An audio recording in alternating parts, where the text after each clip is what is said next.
What's happening? Will Freeman, RevolutionaryLifestyleDesign.com, coming at you on part 4 of How to Fight Fear. This one is on the tactic of fighting social anxiety. Okay, if you haven't watched the other 3, it is very important, especially number 1, where we talk about the meta frame of the pursuit of happiness and why that's important and how to structure your life around that, and why fighting fear is such a major part of your happiness strategy. Okay, and then in parts 2 and part 3, we talked about other tactics to fight fear in what I call your daily battle against fear. Okay, fear is not something that can just be completely destroyed and have some type of superhuman resistance to it, but it can be very well controlled and it can be used productively.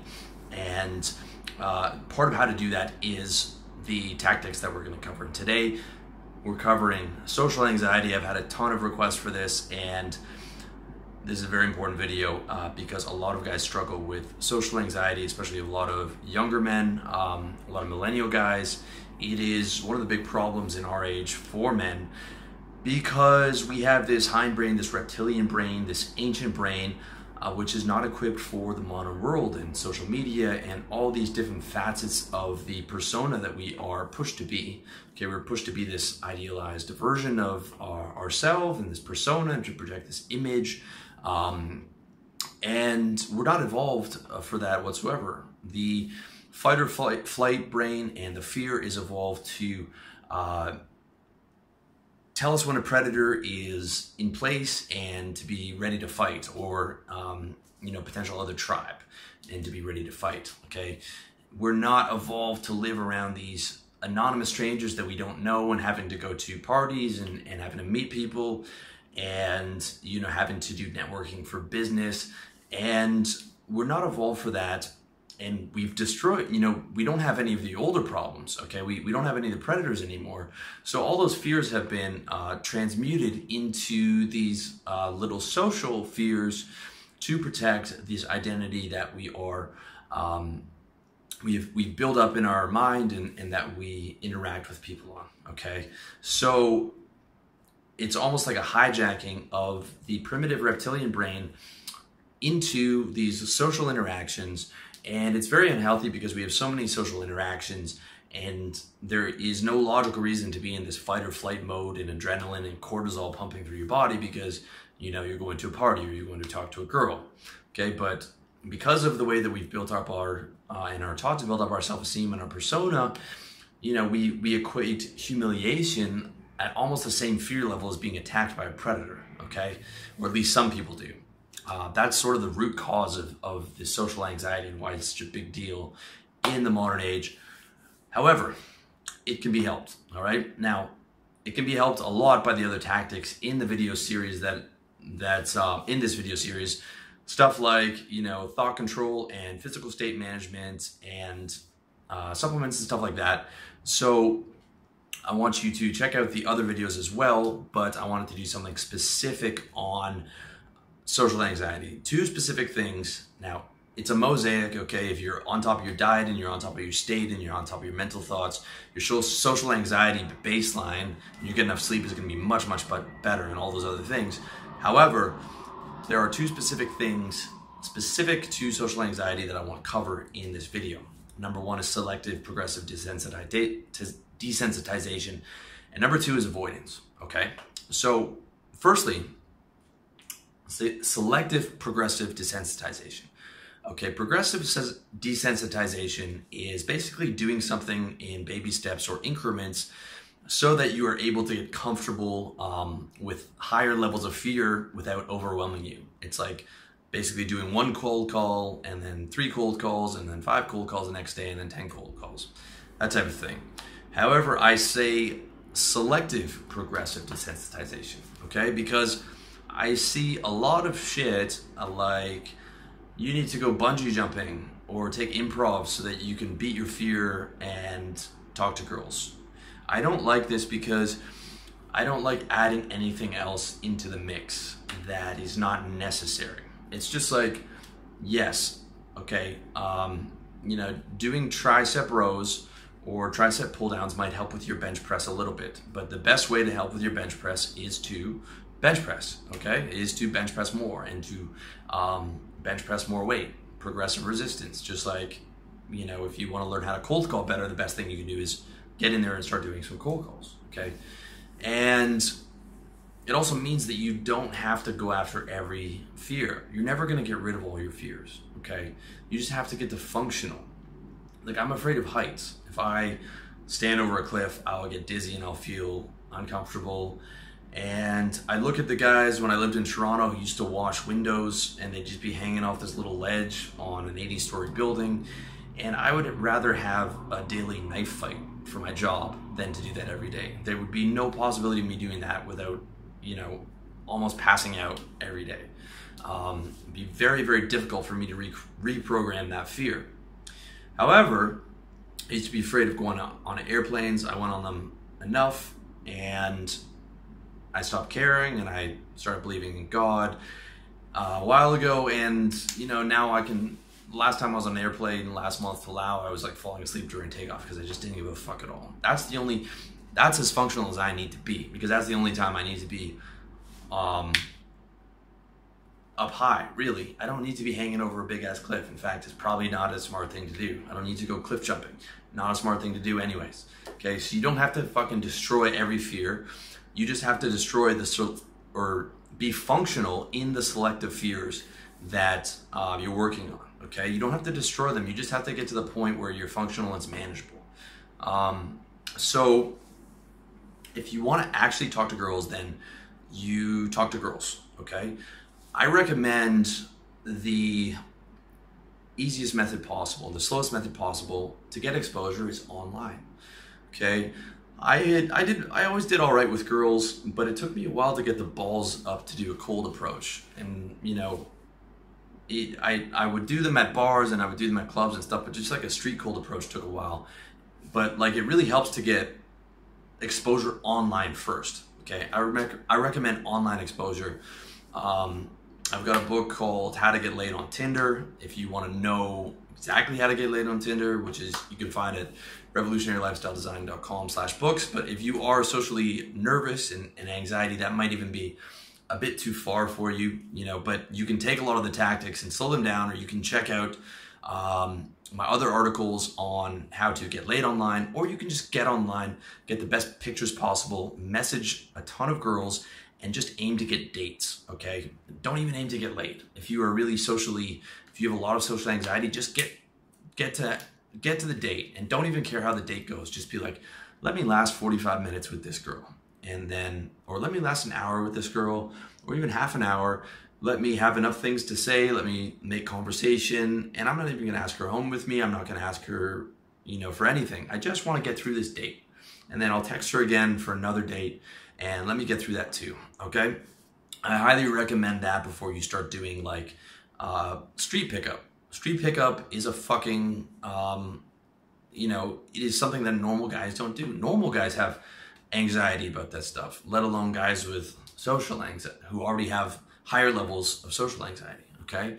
So start by dipping your toe in the water. Get the profile together online, get the best pictures together, start messaging girls, start talking to girls, and then start getting those dates together, okay? Once you do that for like 6-7 months of the year, then you're gonna be comfortable enough talking around girls where you can go up and do the, you know, the street game or whatever, okay? And maybe a bit of bar game. But as far as like night game goes, I've never liked going to clubs. I think it's the worst place to get laid. If you want to see why, read my article or watch my video, why nightclubs are the worst place to get laid. I don't even recommend doing that at all, okay? Maybe occasionally with your boys or whatever, but like I said, you only need to be functional. And also, forget about this whole idea of being a PUA or a pickup artist. It's a complete waste of your time. All you need is just to have consistent sex and affection in your life, all right? If you find a good girlfriend, roll with that. If you've got a couple girls that you're seeing and that's good, and you're still talking to other girls, then roll with that. If you can get all the girls that you need from online, then you can roll with that. Like I could never do another day game approach or anything like that again. And from the amount of girls that are online these days, you can have all the girls that you want from online and super efficient, all right? You don't have to prove anything to anybody. You don't have to become a rock star. You just have to become functional to get to the point where you're getting what you want, where you're getting enough sex and affection from women, all right? And to do that, you do the selective progressive exposure, okay? You just get comfortable and you get comfortable and you get functional. And you don't have to approach every girl that you see. You don't have to approach every fucking girl, and you're not a pussy if you don't approach every girl. No one approaches every girl, okay? The guys who teach the pickup artist boot camps don't approach every girl. They approach when they get themselves in state for 2 or 3 hours before the boot camp, and they hype you guys up, and then they're approaching every other girl. But that guy's regular day, he's probably sitting there working on a video or working on a course or, answering emails and shit. He's not running around opening every girl. So you gotta manage your expectations as well, and you don't have to get to like an insane level, okay? You just have to get to the point where you're functional. Another example would be like cold calling, okay? Let's say you're cold calling for your own business and you've got a service business like I recommend, and I think cold calling is still a terrific way to make money in 2017. I was making money cold calling up to 2 years ago. All my friends are still making, they're bringing in $40,000 a month in revenue for their companies, if not more, just through a fucking phone. So if you're doing that for your service business, even cold emailing, you baby step, okay? Start with like 5 a day, and the next day is 10, the next day is 15, the next day is 30, the next day is 45 or whatever. Maybe you're just talking to the secretary, and then the next day you're just asking to see a person who's higher up, and the next day you're just asking for the next level and the next level. You go at a pace where you're able to do it, and you're able to progressively desensitize yourself to it selectively. Okay? You're not doing a bunch of crazy shit to get you so that you can cold call. You are just doing the thing that you are trying to get results with, all right? You're just doing the thing that you're trying to get results with.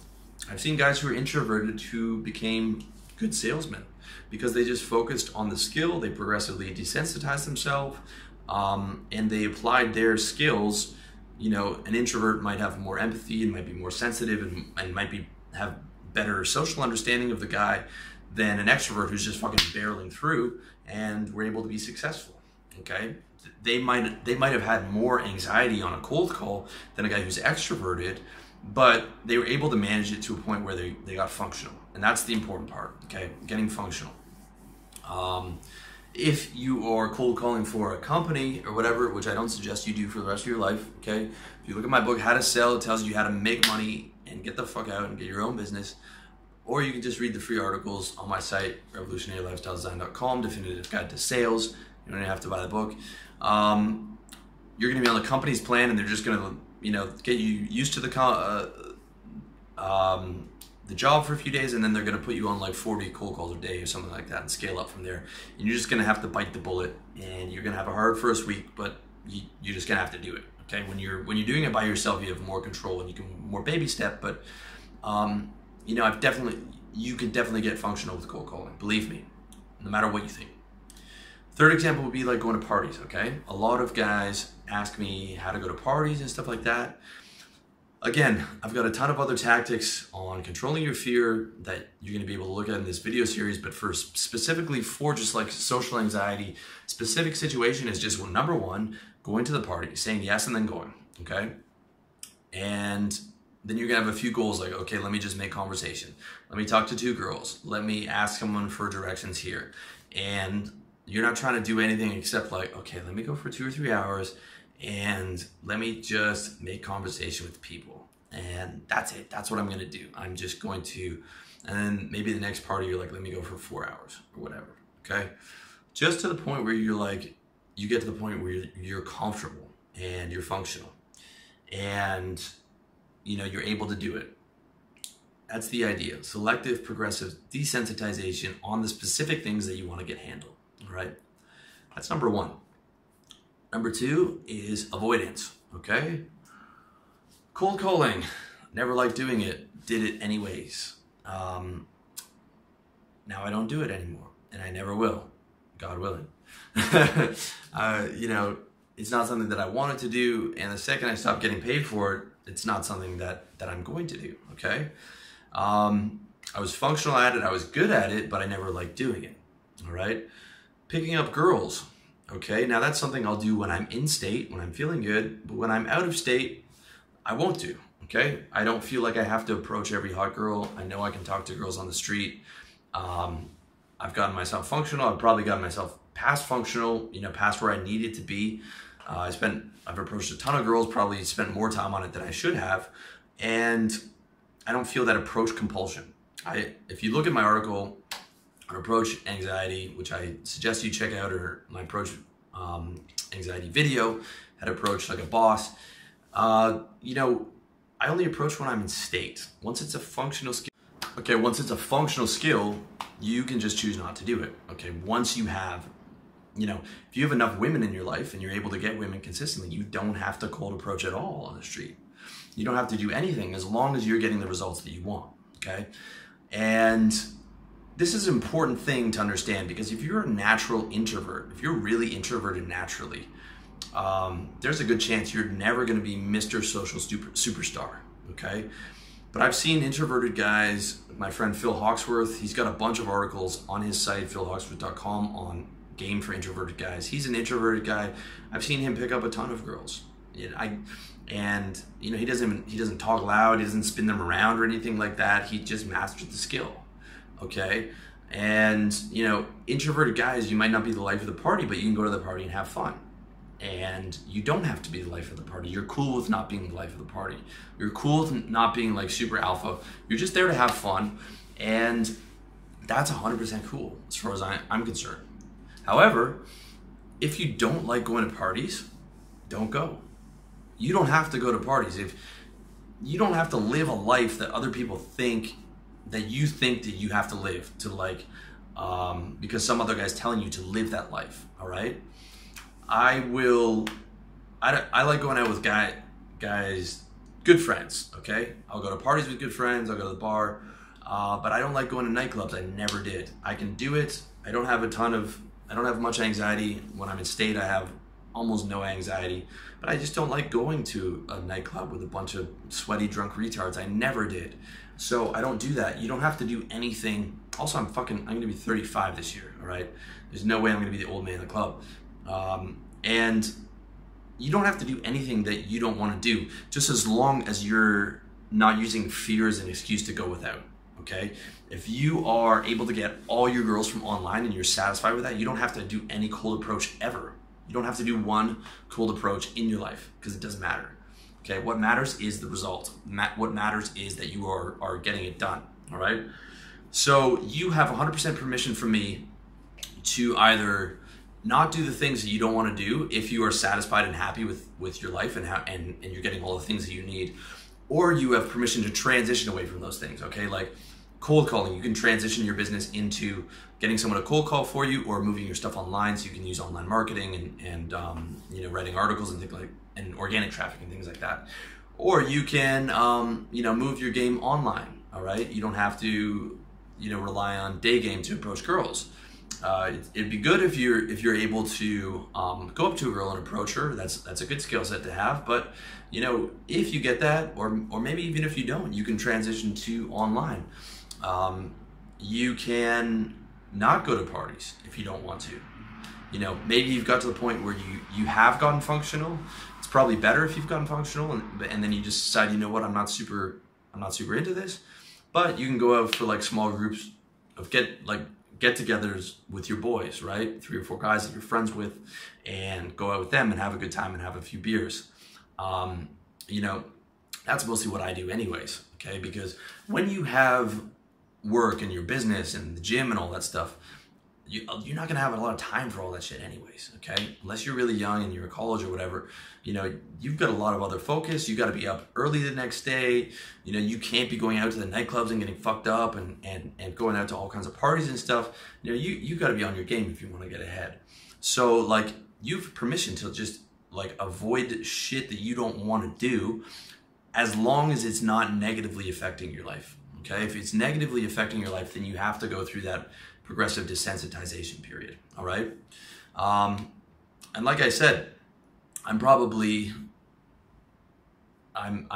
extrovert, introvert. When I'm in state, I'm pure extrovert. When I'm not in state, I'm an introvert. So you have to understand that that progressive desensitization will get you to a plateau, okay? It'll get you to a certain level that's your baseline. And from all the girls that approached and all the fucking sales, cold calls and meetings and like pitching 65-year-old CEOs when I'm 27, my baseline is probably a fair bit higher than average, okay? However, there's a big fluctuation on that baseline. If I haven't, if I've been inside writing all day, like when I was writing my books, I would be inside writing all day. Sometimes like having not talked to someone for like 3 or 4 days. And I would go to the 7-Eleven and it's at night to get a snack and it's bright and I'm just like, how do I get out of here without interacting with anyone? I don't even want to look at this guy. I just want a vending machine and I can just press a button and be gone, right? Because I'm so out of state, I'm so in my own head, I'm so introverted that even going to that, you know, is like, get me out of there, all right? So that's a situation where I'm not gonna approach a girl at all because I wouldn't enjoy it. And I don't need to in that state because I'm doing something that's beneficial for me. I don't need to pump my state because I don't have, you know, the most beneficial thing for me at that time is to finish that book. Once I finish that book, I can go back to humanity and become a normal person again. But sitting there, isolating myself in the room was the best thing for me to do at that particular time. So I would take some of the loss there. But overall, I have a higher baseline for what I'm tolerant with. I do not have a lot of social anxiety. There were periods in my life when I did, but like I said, I blasted through a lot of that. I became probably more than functional, but it never goes away 100%, okay? And I'm about 20 to 30% off my peak mental toughness. My peak mental toughness is when I was like, I'm selling all day, I'm fucking, you know, pitching CEOs in the bathroom of conferences, and then I'm you know, approaching girls at night, and I'm selling girls at night to come home with me or whatever, and you know, just like a machine, okay? And you know, I've been away from cold calling for a couple years. If I had to go back to it, it would be an uncomfortable adjustment, and I'm very happy that I don't, and it would take a while to get back to that level. But I'm willing to sacrifice like 25% of that mental toughness because I live with much less of that, like, you know, fear, the day-to-day, like dealing with angry clients and all the shit that I had to deal with from, you know, that business level. You know, just like psyching myself up to get in there to that CEO. And it's not a way that I wanted to live forever. Okay, so I put it into a position where I don't have to do those things. And since I don't get paid to approach girls, I mean, and there's never a period where I'm really struggling or, you know, I'm like desperate for it. I don't have to do it unless I'm in state. And with online, it's so easy. It's just, you know, you have so many opportunities available that, you know, you don't have to do a lot of the stuff that you don't want to do, okay? That's really important to understand is that, okay, you know, when you're really going through the progressive desensitization and you're going through it hard and you're getting higher levels, that if you stop doing it, you will lose from your peak level, but you will have attained a higher baseline. Where you decide to stop is up to you, okay? I recommend being functional. All right. Once you're functional and you're getting your needs met, I would cut that down because always pushing yourself past progressive desensitization means that you're living with higher levels of fear because you're always pushing yourself. So once you get to like a baseline where you're comfortable at, I would, you know, cut it down and maybe avoid some of the higher levels if you don't need them. If you're already functional or you can like transmute it away from that, like get someone else to cold call for you and you know, get online and stuff like that, so that you have less social anxiety on any given day, okay?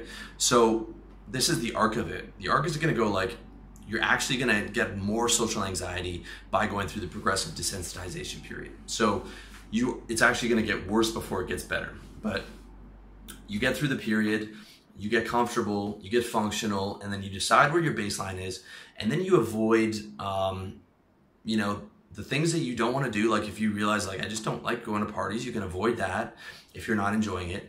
And you can avoid like the more crazy stuff like approaching 20 girls a day or whatever, if you're getting your needs met at approaching like 10 girls a week or just from online, okay? So that's the arc of it. And those are my two big techniques for social anxieties: the selective progressive desensitization. It's to get you to functional, it's to get you to a baseline. If you're a super introvert, you don't have to expect you're gonna be like Mr. Social Superstar. You just get to a level where you're functional and you can get your needs met. And then it's about avoiding the stuff that you don't want to do and avoiding, like, you know, the higher levels if you don't feel that there's the benefit, okay? And then you can get into a place where you're at your baseline, where you're getting your needs met and you have less social anxiety that you did before, okay? But you do have to go through that adjustment period of where you're going to have more social anxiety. Make sense? All right, so again, check out the other videos in this series, because social anxiety is still very much tied to your mental state and is still very much tied to your physical state, and those things are covered in the other videos in this series, as well as check out number 1 to make sure you have a handle on the strategy as opposed to just the tactics for fighting fear, and why fighting fear and the pursuit of happiness is so important in your quality of life. So that's it. Thank you for watching. Thank you for listening. Thank you for checking out revolutionarylifestyledesign.com. I wish you all the best.